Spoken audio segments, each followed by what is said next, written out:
তুমি কি রান্না করছো আম্মু? আমি তুই যে বিরিয়ানি রান্না করতে বলছিস, বিরিয়ানি ওই আমি মাছ কেটেছি, ওইটা পরে দিয়ে দিব। তারপরে সব দিয়ে দিয়ে রান্না করব।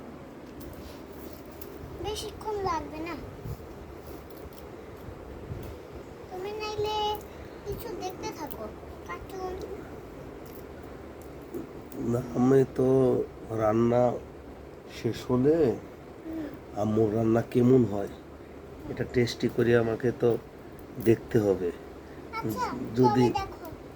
যদি রান্না তোমারটা ভালো হয় তাহলে তোমার মামনির রান্নাটা তো আমি খাবো না, কারণ আমার মামনির হাতের রান্না মনে হয় বেশ ভালোই হবে।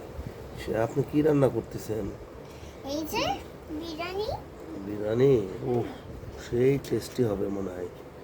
হুম। ভালো মতো এটা ঝাঁকিয়ে নিয়েছি, এবার দিতে হবে। আচ্ছা আচ্ছা, তা আপনি কিভাবে প্রসেসটা কি বলবেন? প্রথমে কি দিতে হয়?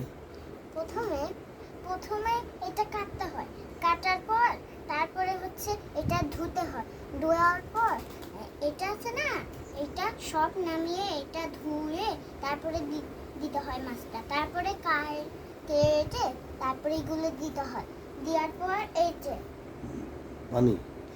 এইটা দিতে হয়।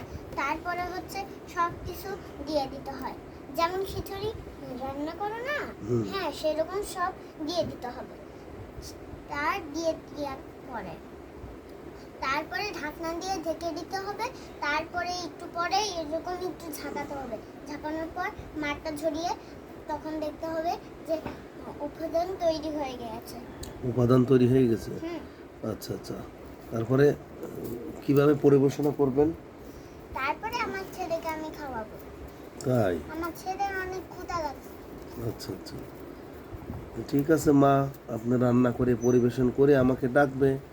আমি গোসল করে এসে নামাজ পড়ে খাওয়া দাওয়া করবো। ঠিক আছে?